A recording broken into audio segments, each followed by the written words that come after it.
প্রথম আমরা করব ডাবল স্টেজ আরসি কাপড় অ্যাম্পলিফায়ার। এখানে আমরা এসি একটা কারেন্ট দিব, সেই কারেন্টটা ডাবল স্টেজে আমার ট্রানজিস্টরের সাহায্যে কিভাবে অ্যাম্পলিফাই হবে, আলটিমেটলি যদি আমি তার প্রায় 50 টাইমস তার অ্যাম্পলিফাইড হবে, অ্যাম্পলিফিকেশন হবে, কিভাবে হয় সেটা আমরা দেখব। জাস্ট আমরা কিছু জাস্ট এই যে যখন একটা সার্কিট কনস্ট্রাক্ট করা হয়েছে তখন সার্কিট কিছু আমার রেজিস্ট্যান্স এবং আমার ক্যাপাসিটরের সাপেক্ষে করা হয়েছে। তো আমরা একটু দেখবো কিভাবে মনে রাখা যায়। সর্বপ্রথম কাজ হচ্ছে যে আমরা দুইটা ট্রানজিস্টর রাখবো, একে তার বেস এবং কালেক্টর এইগুলো আমরা একটু নির্দিষ্ট করব।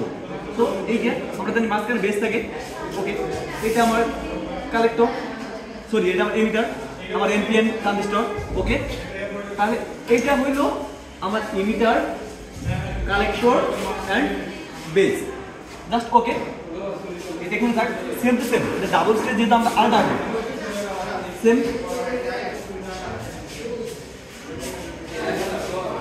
ওকে। এটা কি আমার collector, base, sorry mistake, collector, emitter and base, ঠিক আছে, এই পর্যন্ত থাকবে। তারপরে আমরা কি করতে পারি, আমরা একটা কথা মনে রাখবো, ইমিটার মানেই হচ্ছে আমরা একটা কিছু মনে রাখবো 680 ওহম এবং 22 মাইক্রো ফ্যারাডের, আমরা এই দুটো জিনিস মনে রাখবো। তারপরে আমরা কালেক্টরে যাই, কালেক্টর মানে 2.2 কে ওহম, এই দুটো জিনিস মনে রাখলে আবার বেসের সাথে একটা ব্যাপার সেপার আছে, বেস হচ্ছে আমার 46 কে এন্ড 10 কে। এই যদি আমাকে তিনটা জিনিস মনে রাখতে পারি, আমি মনে করি যে এটা খুব ইজিলি করা সম্ভব। কিভাবে আমরা সেটা দেখি। সর্বপ্রথম আমরা একটা গ্রাউন্ড স্পেস বানাবো, গ্রাউন্ড, ওকে ডান। আমি কি বলছি, এমিটার মানে কি এত ওহম এন্ড এত মাইক্রোফ্যারাডে আমার ক্যাপাসিটর। তো কাজ হচ্ছে সর্বপ্রথম প্রত্যেকটার ক্ষেত্রে দুইটার ক্ষেত্রে সেম হবে। আমরা এখানে একটা এই যে আমরা রেজিস্টারটা লাগাই দিলাম, এর মান কত আমি বলেছি 680, এর সাথে সাথে সেম টু সেম ভাবে একটা হয়ে যাবে। আমি বলছিলাম 22 মাইক্রোফ্যারাডে আমার ক্যাপাসিটর, এটা সমান্তরালে থাকবে, এর মান কত 22 মাইক্রোফ্যারাডে, ঠিক আছে, সেম টু সেম এটাও হবে।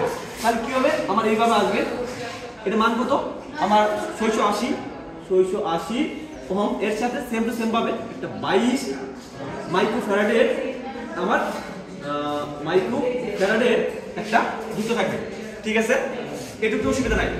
তারপরে আমি কি বলছি, কালেক্টর মানে 2.2 কিলো ওহম, তাহলে 2.2 দুটারি লাগাই দেব, এটা কি 2.2 কিলো ওহম, 2.2 কিলো ওহম, ঠিক আছে। এটা হইতেছে আমরা ধরলাম উপরে একটা স্টেজ, এগুলো কোনো অসুবিধা নাই তো, ঠিক আছে। তারপর আমি বলছি কি বেস মানে 46K এবং 10K। এখন এই মানগুলা তখনই আমাদের অনেক সময় আমরা কি বলি ওটাকে, আমরা থিসিস করি, থিসিসের মাধ্যমে বিভিন্ন সময়ে আমার এটা আসছে, এটা আমার সার্কিটে কনস্ট্রাক্ট করছে, আমরা এই জিনিসগুলো মনে রাখতে হবে, এইটাকে ব্যবহার করা লাগবে, ওকে ডান। আমি কি বলছি, বেস মানে 46K আর 10K, তাহলে এই সেম টু সেম ভাবে এখানে উপরে থাকবে 46 এবং নিচে আসবে 10, তাহলে 10K 46K কার সাথে থাকবে, বেজের সাথে, সেম টু সেম ভাবে এইখানেও। তাহলে কি হবে, এখানে তাহলে কি হবে, 10K এবং 46K ওহম, এইটুকু কোনো অসুবিধা হয়েছে কিনা, এইটুকু আমার লাগবে। তাহলে এইটা তারপরে আমরা জিনিস লক্ষ্য করবো, এখান থেকে যাবে আমার ইনপুট, এখানে যাবে ইনপুট এবং এখান থেকে বের হবে আউটপুট। একটা মনে রাখবা, ইনপুটের ক্ষেত্রে আমার একটা ক্যাপাসিটর থাকবে, ক্যাপাসিটর কেটে থাকবে, এখানে ধরো একটা এসি সোর্স আছে, এখানে ইনপুটটা যখন যাবে তখন কি আমার রেজিস্টর হয়ে ক্যাপাসিটর মাঝখানে ট্রান্সফার হবে, তাহলে গেলে আর ক্যাপাসিটর, ওকে ঠিক আছে। আর এখানে থাকবে কি ধরো একটা রেজিস্টর, ওকে।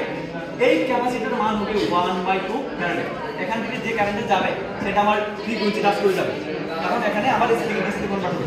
যাই হোক আমরা একটু যাই, তারপরে এটা আমি সরাসরি গ্রাউন্ডে, এটা কোনো সুবিধা সেম টু সেম ভাবে এখানে বেজ আছে, বেজ মানে বেজ মানে হইতেছে তোমার একটা জিনিস মনে রাখবা, একটা 1 মাইক্রোফ্যারাডের একটা ক্যাপাসিটর, তার সাথে একটা রোধ 1 কিলো ওহম, 1 কিলো ওহম। তারপরে এই যে প্রাইসটা জানো, আমার এই ট্রানজিস্টরের সাথে এই ট্রানজিস্টরের আমি একটা সম্পর্ক করব। তাহলে কি হলো, আমরা এই যে, ঠিক আছে, মোটামুটি অনেকটাই শেষ। তাহলে আমরা একটা সম্পর্ক যদি দিলাম, তাহলে সিঙ্গেল স্টেজ মানে প্রথম আমার ট্রানজিস্টর, সেকেন্ড ট্রানজিস্টর ইনপুট দিচ্ছি, এটার সাথে কানেক্টেড করছি, আমি কানেক্টেড করছি। জাস্ট এখান থেকে আমরা আউটপুট শুরু করি। আউটপুট দেওয়ার সময় সেম টু সেম ভাবে আমার একটা 1 মাইক্রো ফ্যারাডের একটা ক্যাপাসিটর থাকবে, এবং এর সাথে আমরা একটা, যেহেতু আমরা আউটপুটটা দেখবো, এখানে আমরা একটা যে একটা মানে রূপ দিব, এবং এটা আমরা গ্রাউন্ডে লাগিয়ে দেবো হেভি রেজিস্ট্যান্স। সো এখানে আমরা জাস্ট এইখানে আমরা আউটপুটটা দেখবো। এখানে যে আমরা মোটামুটি দেখা যায় যে আমরা এখানে যে আমরা ইনপুটটা দিচ্ছি, আমাদের যে ওখানে যা আছে ওই ইনপুটটা আলটিমেটলি ধরো যে তুমি ধরো আমার 1 ভোল্ট, এটা তুমি পাবা আলটিমেটলি, আমি যদিও বলছি যে 50 টাইমস বা 50 টাইমস, কিন্তু তুমি এখানে পাবা এখানে 1 ভোল্ট থেকে 10 ভোল্ট পাবা। এখন একটা কথা হইতেছে যে এখানে বেসিক সুইচ দিলাম, ট্রানজিস্টরের ক্ষেত্রে বায়াসিং থাকে। বায়াসিং কিভাবে করব, এটা কি বলছি আমি, এনপিএন, এনপিএন। একটা জিনিস মনে রাখবা যে এখানে অবশ্যই এমিটার সর্বদা ফরওয়ার্ড বায়াস, এমিটার সর্বদা ট্রানজিস্টরের প্রত্যেকটা কথা আছে এমিটার ফরওয়ার্ড বায়াসে থাকবে। তাহলে এমিটার ফরওয়ার্ড বায়াসে থাকতে ফরওয়ার্ড বায়াসে থাকতে চাই, তাহলে এটা যদি ফরওয়ার্ড বায়াস দিতে চাই, তাহলে আলটিমেটলি এখানে আমার একটা মাইনাস দিতে হবে, কারণ এই বেজের সাথে এখানে আমার চলতে হবে। তো এখানে জাস্ট মাইনাস, এবং এটা যদি চিন্তা করি তাহলে আমার এইখানে আমার পার্সেন্ট হবে প্লাস, কারণ এখানে লক্ষ্য করবা এখানে আছে এনপিএন, এখানে দিতে হবে প্লাস। আমরা যদি দেই এখানে জাস্ট প্লাস থাকবে, প্লাস তারপর এখানে দিলেই আমার শেষ। তাহলে ওভারঅল কি হলো, এটার মধ্যে ভোল্টেজ কত দিব, এটার মধ্যে ভোল্টেজ কত, 12 ভোল্ট। এখান থেকে বি এর মধ্যে কি বিসিসি নাকি আলটিমেটলি এখানে দিব আমরা 12 ভোল্ট, 12 ভোল্ট। তাহলে 12 ভোল্ট এখানে হচ্ছে 0। এই যে বায়াসিং ভোল্টেজ হবে 12 ভোল্ট, আমরা এটা থাকে মোটামুটি ভাবে। আর বাকি দুটো লেভেল কিভাবে করতে হয় সেটা করতে দেখেছি, আমি গেলাম না। জাস্ট এখানে জাস্ট সার্কিটটা কিভাবে মনে রাখবো, এটা মনে রাখলে জাস্ট আমরা এখানে যখন এসি সোর্স দিব, দেওয়ার পর আমরা ফ্রিকোয়েন্সি চেঞ্জ করব। ফ্রিকোয়েন্সি চেঞ্জ করা করসপন্ডিং কিভাবে আমাদের ভোল্টেজ গেটটা চেঞ্জ হচ্ছে সেটা আমরা জাস্ট ওই লেভেল আমরা দেখবো। এই দেখার পরে এর মধ্যে আমরা এখানে কারেন্ট পাবো, জাস্ট আমার ভোল্টেজ গেটের সাথে লগারিদম প্লে করছি।